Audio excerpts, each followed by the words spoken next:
Janasena party అవసరం కూడా రేపు పొద్దున్న తెలుగుదేశానికే కాదు, వైసీపీ అవ్వచ్చు, వైసీపీ బోటాబోటీ మెజారిటీతో ఏదైనా ప్రభుత్వాన్ని ఫామ్ చేసి సమీపమైన భవిష్యత్తులో ఏవైనా ఇబ్బందులు ఉన్నప్పుడు అది పవన్ కళ్యాణ్ గారికి సంబంధించిన పార్టీకి సంబంధించిన ఎమ్మెల్యేలతో, ఇప్పుడు జనసేన ఎమ్మెల్యే వైసీపీతోనే కలిసి ఉన్నాడుగా. 151 మంది ఎమ్మెల్యేలు వైసీపీ వాళ్ళు అవుతే ఆ ప్లస్ 1, 2, 3, 4, 5లో మొట్టమొదటి జనసేన ఎమ్మెల్యే కూడా వీరితోనే కలుస్తున్నారు. శాశ్వతమైన శత్రువులు మిత్రులు రాజకీయాల్లో లేరంటూ ఉంటారు. ఈసారి వైసీపీ ప్రభుత్వం ఒకవేళ వ్యవస్థీకృతమై గవర్నమెంట్ని ఫామ్ చేసిన 5 సంవత్సరాల్లోపు ఏదైనా అస్థిరమైనటువంటి ప్రభుత్వం ఏర్పడితే పవన్ కళ్యాణ్ గారి యొక్క నేతృత్వంలోని జనసేన కూడా భాగస్వామ్యం అవ్వచ్చు.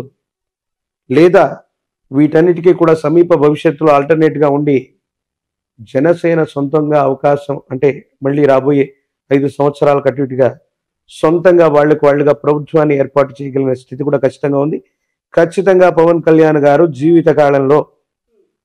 జీవితకాలం అంటే మళ్ళీ ఎక్కువ ఏళ్ళు అనుకునేరు, 5 సంవత్సరాల కాలానికి అటు ఇటుగా. చాలా మంది ఆయన జాతకం గురించి ఏదో చెప్తున్నారు. ఒక్క రోజైనా ఒక్క క్షణమైనా ముఖ్యమంత్రి ఆ అమాత్యుడు అన్నటువంటి ఆ స్థానంలో ఖచ్చితంగా కూర్చునే అవకాశం కనబడుతుంది. Okay, right. చంద్రబాబు నాయుడు గారు నారా లోకేష్ గారి గురించి ఏం చెప్తారు? అంటే వాళ్ళు చాలా కష్టపడుతూ ఉన్నారు పార్టీకి సంబంధించి. ఏపీలో పరిస్థితులు ఏ విధంగా ఉన్నాయి ఆ పార్టీకి సంబంధించి? పుష్యమి నక్షత్రం చంద్రబాబు నాయుడు గారు,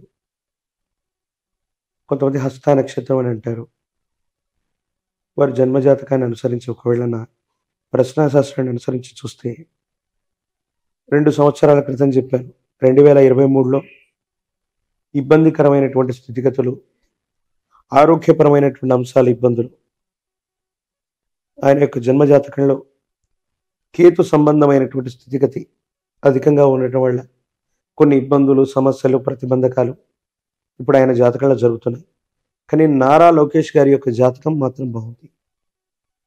చంద్రబాబు నాయుడు గారి యొక్క జాతకంలో మనం ఇందాక అనుకున్నాం, మారక దశలు, ద్వితీయ సప్తమ స్థానాల్లో ఉన్నటువంటి గ్రహాలు వాటి యొక్క దశలు వచ్చినప్పుడు మనిషికి మరణ సమానమైనటువంటి కష్టం వస్తుంది.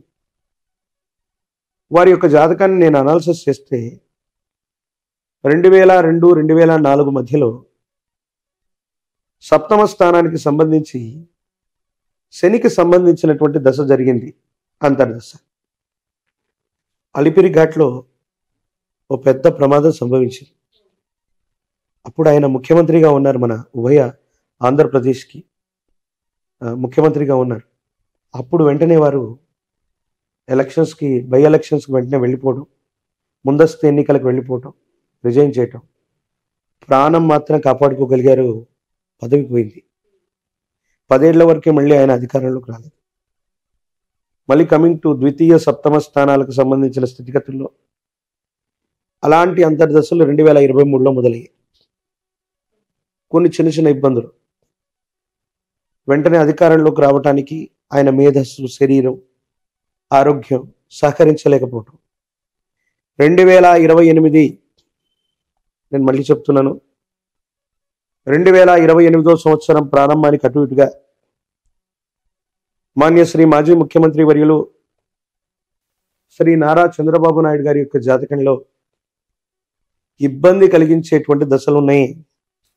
ఆరోగ్యపరంగా కానీ, మరణ సమానమైనటువంటి కష్టాలు కానీ, తీవ్రమైనటువంటి ఇబ్బంది కలిగించేటువంటి గ్రహగతులు 2028 ప్రారంభంలో ఆయనకు సంబంధించిన వ్యక్తిగతమైనటువంటి జాతకం, నాకు తెలిసినటువంటి ప్రశ్నాశాస్త్రాన్ని సంయుక్తం చేసుకుంటే ఇప్పటికే ఆయనకు సంబంధించిన కొన్ని విషయాల్ని భవిష్యత్తుకు సంబంధించి నేను ప్రెడిక్ట్ చేసి చెప్పడం జరిగింది.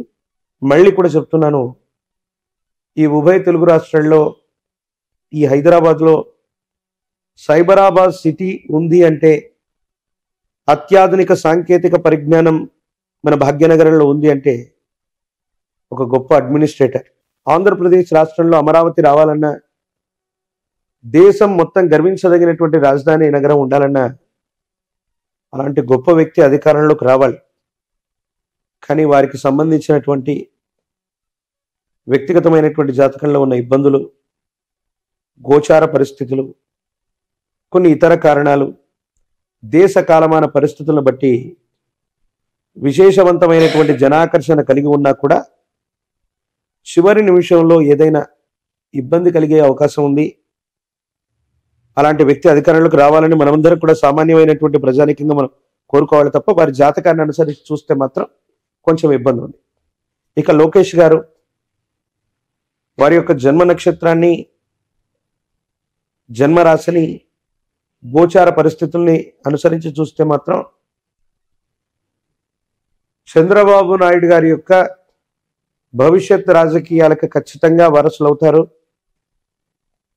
ఈ 5 ఏళ్లలోనే ఒక అస్థిరమైనటువంటి ప్రభుత్వం ఏర్పడితే గనక సమర్థవంతంగా ఆ దేశ రాష్ట్ర పరిస్థితులన్నింటినీ కూడా హ్యాండిల్ చేయగలుగుతారు.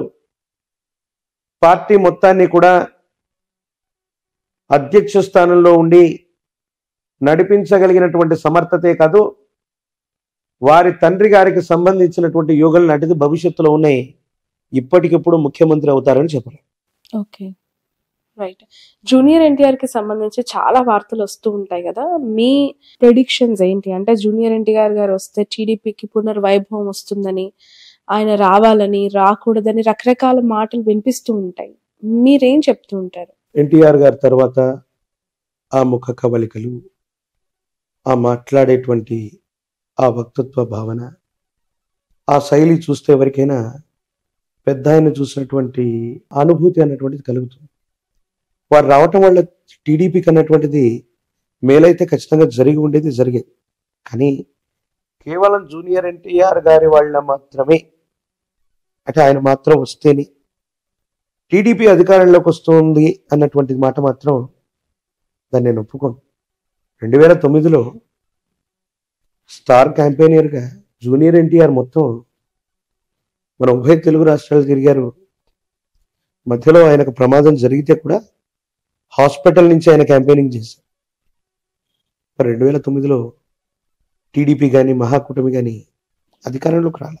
ఎన్టీఆర్ ఉంటే బాగుండు అనేటువంటి అభిమానులు ఉన్నారు. కానీ అటువంటి జనాకర్షణ, విశేషవంతమైనటువంటి అభిమానులు సంపాదించుకున్నటువంటి పవన్ కళ్యాణ్ గారు ఒక సభకు వచ్చినా, ఎన్టీఆర్ గారు ఒక సభకు వచ్చినా లక్షలాది మంది జనాలు వస్తారు. కానీ కాన్స్టిట్యున్సీలో వీళ్ళకి ఓట్లు ఉండవు. నల్గొండలో ఓ ప్రోగ్రాం పెడితే ఆంధ్రప్రదేశ్ నుంచి, తెలంగాణ నుంచి లక్షలాది మంది అభిమానులు రావచ్చు. ఆ వచ్చినటువంటి లక్షలాది మంది అభిమానులకి వీళ్ళు పోటీ చేసేటువంటి కాన్స్టిట్యున్సీల్లో వాళ్ళకి లేకపోవచ్చు. ఇదే జూనియర్ ఎన్టీఆర్ గారి యొక్క సోదరైనటువంటి సుహాసిని గారు కుక్కట్పల్లి నుంచి గత ఎన్నికల్లో పోటీ చేసినట్టున్నారు. ఎన్టీఆర్ గారు ప్రత్యక్షంగా మరి ప్రచారం చేశారో లేదో తెలియదు, కానీ తన సోదరికి సంఘీభావంగా వెళ్ళారు. కేవలం ఒక్క జూనియర్ ఎన్టీఆర్ గారు రావటం వల్ల తెలుగుదేశం పార్టీ చరిత్రను తిరగరాస్తారని కాదు, తెలుగుదేశం పార్టీ అనేటువంటిది అదొక గొప్ప చరిత్ర.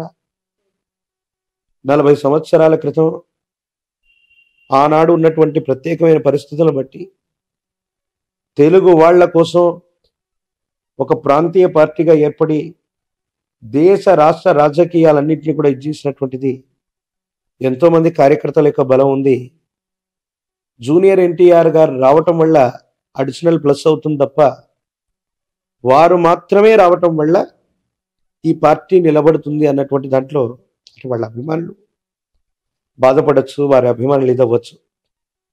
ఆయనకు ఆ ఉద్దేశం ఉండి పార్టీని బ్రతికించాలన్నటువంటి స్థితిగతి ఉంటే ఈ పార్టీకి ఎప్పుడో వారు వచ్చి ఉండేవాళ్ళు. నాకు తెలిసి ఆంధ్రప్రదేశ్ కాకుండా సమీప భవిష్యత్తులో తెలంగాణకు సంబంధించిన రాజకీయాల్లోకి జూనియర్ ఎన్టీఆర్ గారు వచ్చేటువంటి అవకాశం. అంటే తెలంగాణకు సంబంధించినటువంటి తెలుగుదేశం పార్టీ ఇక్కడ కొంచెం చాలా తక్కువగా ఉన్నటువంటిది ప్రస్తుతం ఉన్నటువంటి పరిస్థితుల్లో సమీపమైన భవిష్యత్తులో ఈ కుటుంబ సభ్యులందరూ కూడా కలిసి తెలంగాణకు సంబంధించినటువంటి విభాగం ఏదైనా జూనియర్ ఎన్టీఆర్ గారికి ఇస్తే అది మంచి అడ్వాంటేజ్ అయ్యే అవకాశం ఉంది. తప్పనిసరి